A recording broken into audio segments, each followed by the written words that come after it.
আমি আজ দেখাবো কিভাবে চিংড়ি মাছ ভাপা করতে হয়। আমি সাদা সর্ষে আর কালো সর্ষে জলে ভিজিয়ে রেখেছিলাম, সেটা দিয়েছি, সর্ষেগুলো দিয়েছি, আর দেবো একটু সাথে পোস্ত আর কাঁচা লঙ্কা দিয়ে একটা মিক্সিং বাটিতে দেখো দিয়েছি। এটা আমি পেস্ট করে নেব, সাথে আবার দেবো 2 চামচ নারকোল। ঠিক আছে, দেখো 2 চামচ নারকোল।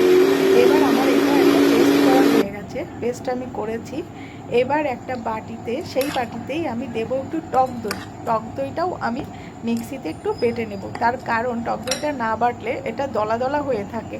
ঠিক আছে, তাই আমি বাটিতে একটু বেটে নেব। টক দইটাও কমপ্লিট। এবার একটা বড় টিফিন বাটিতে করে আমি সব মশলাগুলি দেব। দেখো তোমরা, এটা টক দই ঢেলে দিলাম, আর আগে দিয়েছি নারকেল বাটা, সর্ষে বাটা আর পোস্ত বাটা। ঠিক আছে, হলুদ দিলাম, নুন দিলাম, আর দেব স্বাদ আনার জন্য একটু চিনি। এগুলো একটা চামচ দিয়ে আমি ভালো করে নাড়িয়ে নেব। তারপর এতে দিয়ে দেব, দেখো, চিংড়ি মাছগুলি। চিংড়ি মাছগুলি খোসা আমি আগে থেকে ছাড়িয়েই রেখেছি।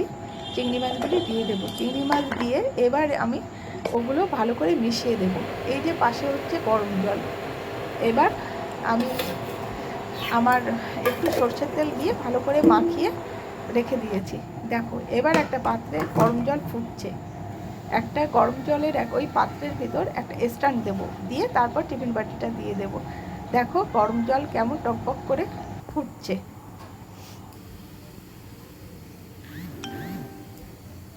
এইভাবে থাকবে, এইভাবে ফুটবে, তারপর 20 মিনিটের মতো রেখে দিতে হবে। তারপর দেখো হয়ে গেছে। এই যে দেখো কি সুন্দর কালার এসছে, দারুণ লাগে খেতে। এইভাবে করে খেয়ে দেখবে। এটা আমার মার রেসিপি, আমি আমার মায়ের কাছ থেকে শিখেছি। দারুণ লাগে খেতে।